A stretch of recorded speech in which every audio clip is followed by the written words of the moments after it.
नमस्कार दोस्तों,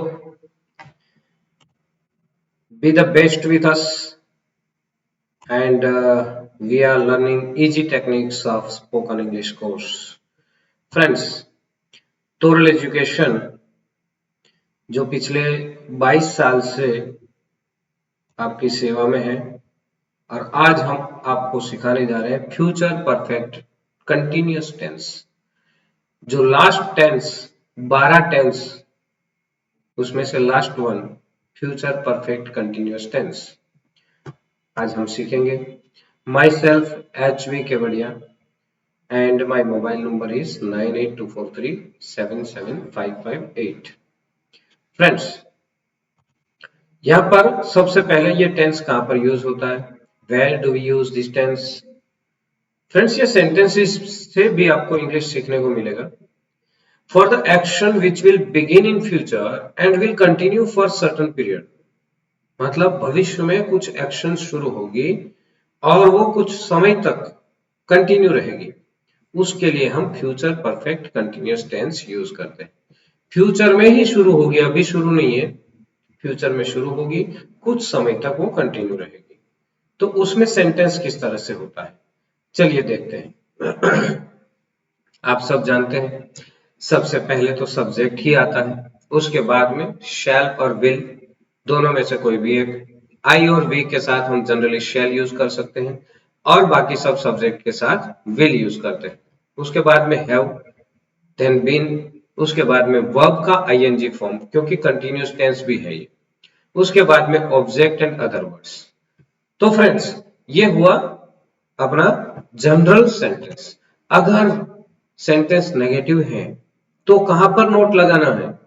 आप देखिए नोट कहां पर आता है, तो बाकी सब तो सेम आएगा लेकिन नोट आएगा शैल और विल के बाद, उसके बाद में हैव आएगा। कहीं भी नोट नहीं लगा सकते।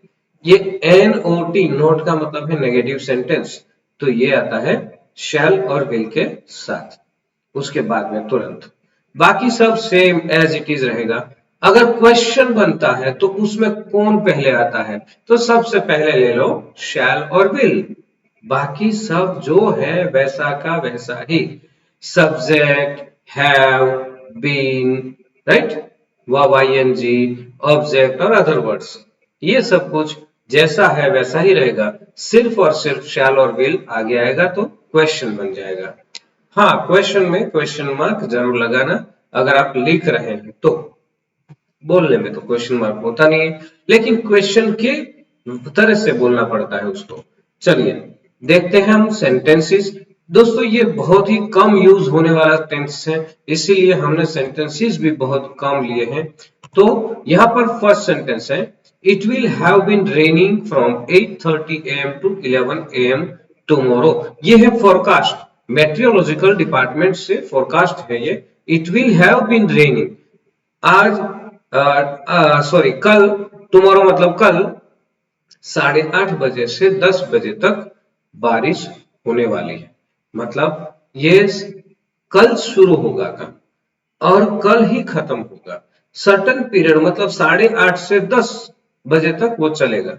सो it will have been raining from 8:30 AM to 10 AM tomorrow. ऐसी कोई भी घटना हो जो भविष्य में शुरू होने वाली है और भविष्य में ही खत्म होने वाली है, तो उसके लिए future perfect tense, future perfect continuous tense हम यूज करते हैं।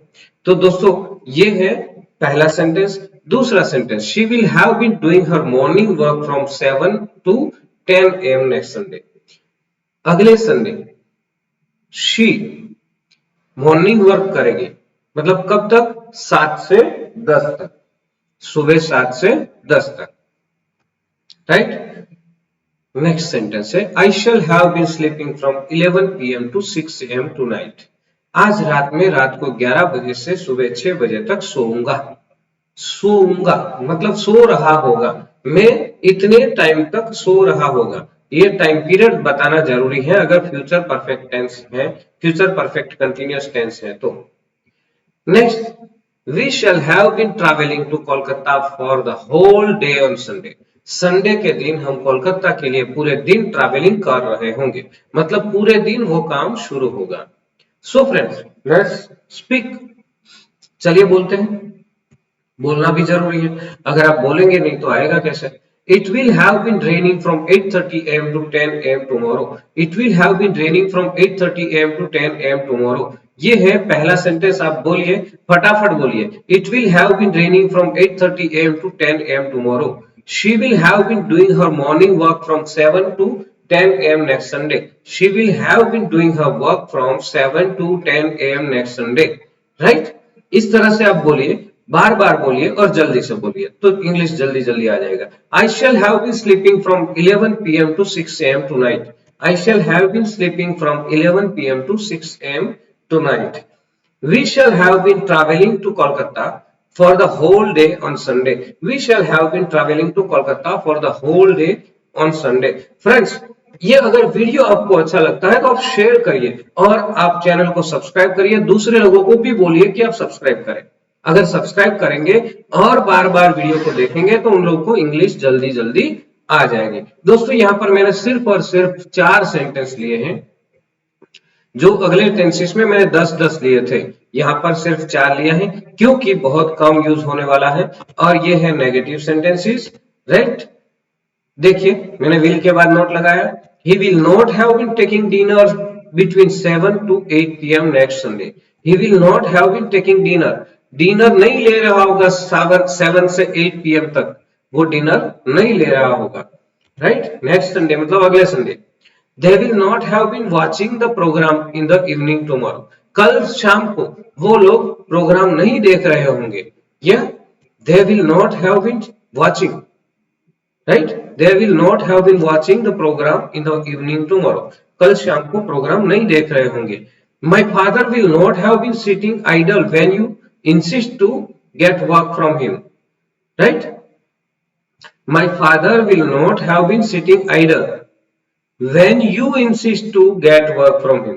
जब आप उनसे काम लेना चाहेंगे तब मेरे पिताजी आइडल नहीं होंगे, मतलब फ्री नहीं बैठे होंगे। मेरे पिताजी हमेशा काम करते रहते हैं। Students will not have been attending their class during recess time. Recess time में students उसके class attend नहीं कर रहे होंगे। Students will not have been attending their class during recess time. Right? So friends, let's pick. He will not have been taking dinner between 7 to 8 PM next Sunday. He will not have been taking dinner between 7 to 8 PM next Sunday. They will not have been watching the program in the evening tomorrow. They will not have been watching the program in the evening tomorrow. My father will not have been sitting idle when you insist to get work from him.